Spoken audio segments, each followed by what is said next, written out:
Whittier, in the middle of the urban stretch of L.A. It's a town that's been able to hold on to its past and its sense of its own identity.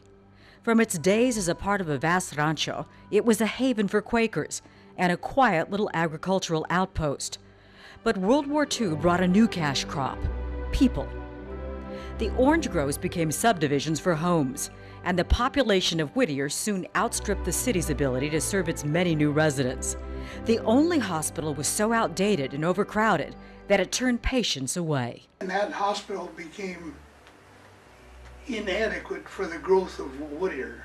If it hadn't been for the women in Whittier who went door to door with a little pan or with raising any kind of money, we didn't ever made it.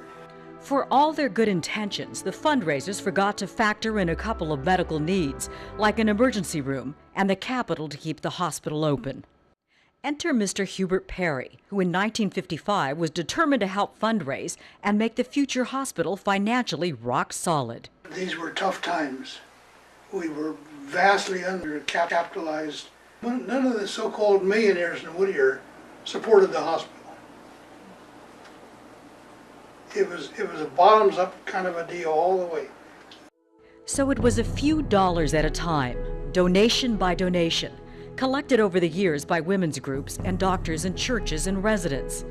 In time, steered by Perry's sound financial advice, the campaign raised $2 million and borrowed another $2 million. At last, in 1959, Presbyterian Intercommunity Hospital opened its doors. Perry became its second treasurer, and he found the job came with a surprise.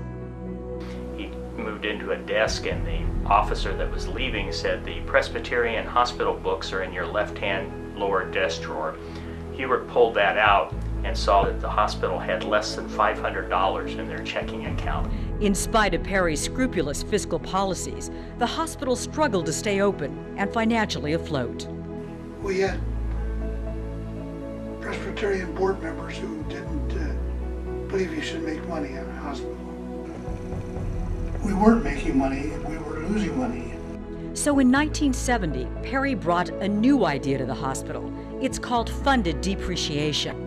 It's a financial strategy that replaces capital assets in order to pay down the principal on a debt. We're one of two hospitals in California that have adopted this system. We're rather unique in having the liquidity and having the facilities and having the foresight to build a first-class structure. 5 decades ago, Perry zeroed in on costs, and now the hospital has more than 400 beds, 4,000 employees, and more than $400 million in net worth. And that makes PIH one of the most profitable hospitals in Southern California. Perry's legendary fiscal approach has helped PIH transform from a community hospital to a regional one, expanding its health services and protecting its financial future. That's even more spectacular when you realize that half of the nation's hospitals now operate in the red. If we didn't do this, we wouldn't be in business today.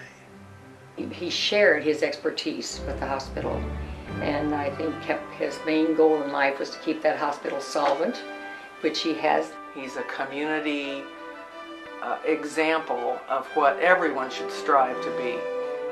Our communities will move forward for the next decade and century, if you will, because of Mr. Perry. Part of the PIH commitment to quality care is evident in the nursing staff. Most of them graduated from Rio Hondo College through a special partnership between the hospital and the school. The staff and the doctors of the hospital treat you with the greatest respect, and they also take care of you not only from a medical standpoint, but as a person, as a family member. You're part of the PIH family. Perry was born in Whittier in 1913, when citrus groves and walnuts grew freely. Growing up, I ran a gas station when I was 13. Our life was built around the YMCA.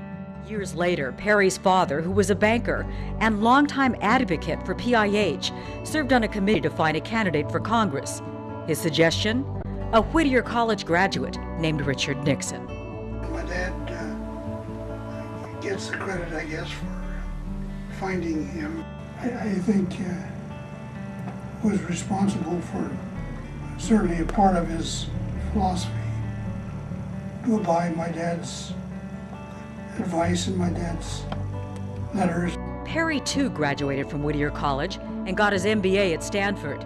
He later found a niche at Los Angeles Bank of America in charge of accounts receivables, and in 1942 he entered the Navy.